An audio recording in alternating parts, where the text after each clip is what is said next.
So you have the second album, and it's a great piece of work. My favorite album. You have Cancer for Cure, which I think came after the Run the Jewels, but I want to talk about the Run the Jewels. Run the Jewels, once again, the man comes through and he creates where it's just like, wow. At this point in time, there's a bit of a separation, I feel like. We never quite seen the South and New York come together in such a way that was such a great pairing. Made so much sense. It never quite made sense like that before. You might have Fat Joe on a song with Wayne, and it blended, but they constructed a sound, the Run the Jewels sound. Now, you see a difference. You're getting a more adaptable LP. You're getting a very, he's gonna ride the beat. Who really want to do whatever. Well, that was Killer Mike, but you see him, they're using the bouncy double time flow, and he's not so in and outside of the lines with what he's doing, and there's less words, and ultimately it's got one hell of a motherfucking feel to it. You know what I'm saying? And that kind of, I guess, career-wise, and unfortunately, these videos, they sometimes get into career, but I try to avoid that because it's just not where it's never my focus, but sometimes it's just unavoidable. That propels him to the next level career-wise, and the Run the Jewels sound,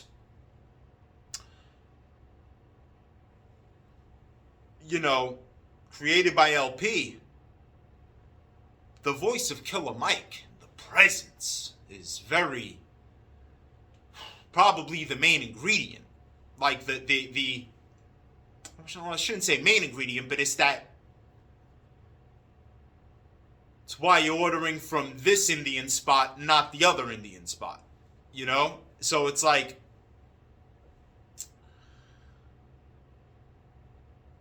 that thing is such a, it now went from an intellectual thing, because the work of LP as a solo artist, which the Cancer for Cure album, Drones Over Brooklyn, is my shit. Stay Down was my shit. There might have been one more, but for the most part, that wasn't really for me. The second album was the one that I really, I connected with that album. But with the Run the Jewels, you had a bit of the intellectual element, because there's some lines in there. You know what I'm saying? And there's some writing in there. But there's more feeling in this, clearly, obviously. The beats are bigger, it's more catchy, it's a lot more drive to it. You can clearly see the evolution. He now, so now it becomes this thing of feeling. And there is one common thread throughout all of these, through these three different phases. The sound was always unique and different. You see, the style can be unique and different. It can create a movement. But then there's having a unique and different sound. Now that's where the production comes in. Carlo Rocco, right? We would talk about this a lot. Sound. What is your sound? Now that's not something that every artist has. A bit of the production plays a very big part. We have an idea of what the Eminem sound is. When we go to the beginning, it was that very quirky, but you get an idea for what the Eminem sound is. Musical, a lot of piano in it in most of the beats. But you get a feel for the Eminem sound. What I'm trying to say is, you know you have a sound if when somebody can go a DMX style beat, a Drake style beat. Now you have a sound. This man created 3 different sounds. Company flow sound. No, it's 4 sounds actually. It was the company flow sound, the Fantastic Damage sound. Got the name of the motherfucking album. I'll Sleep When You're Dead sound. And the Run the Jewels sound. Cancer for Cure, I don't feel there was not too, I'm sure there was some different things he did as a producer, but it was still within, it wasn't like a reinvention to me. But when you get to the Run the Jewels, you get the reinvention. Right? So look at, that's something special. Not every artist can come along and say, I did that. I created these distinctive sounds. And he has a line when it was a whole bunch of hate against Def Jux, and he has a line where he says, I believe this might have been on an Aesop Rock album.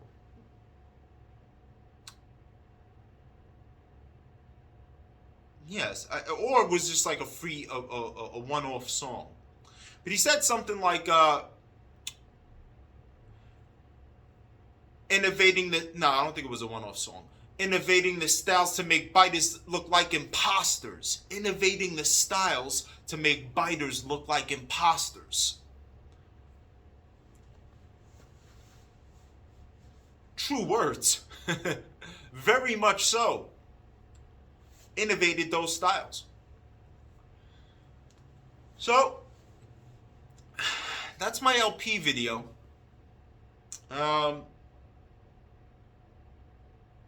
That's what it's about,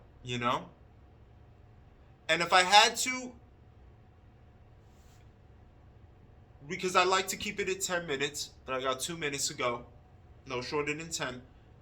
If I had to retouch on anything said in this video and the previous video,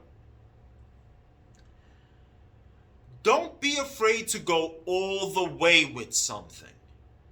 Go all the way. See what it is you do and exhaust it. Do not pull back. Fucking exhaust that ability. It will bring about what it's supposed to bring about. A mistake is thinking that you can please everybody. There will always be more people that dislike your music than like your music.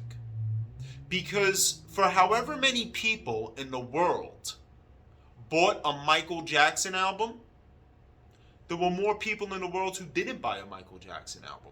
Not to say they didn't like Michael Jackson, but the point that I'm making is you will never get everybody.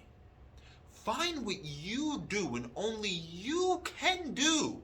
Find that specific thing. Hone in on that. And use that to your benefit. That's where you're going to get the best results. Artistically, and even, career. I hate, every time I have to bring up I hate bringing up the career shit. But the two, they go hand in hand. If you're trying to do this as a professional thing, that's where you're going to get the best results. Because when you're trying to do something else that you're not, like you're trying to have this balance, guess what? There's somebody who honed in to that other thing you're trying to incorporate with this other mesh of other things you're trying to incorporate. They have honed in on it and they do it to the fullest extent that it can possibly be done. So when people want that specific thing, who do you think they're going to go to? You or that other person that's really giving them that shit? See you on the next one.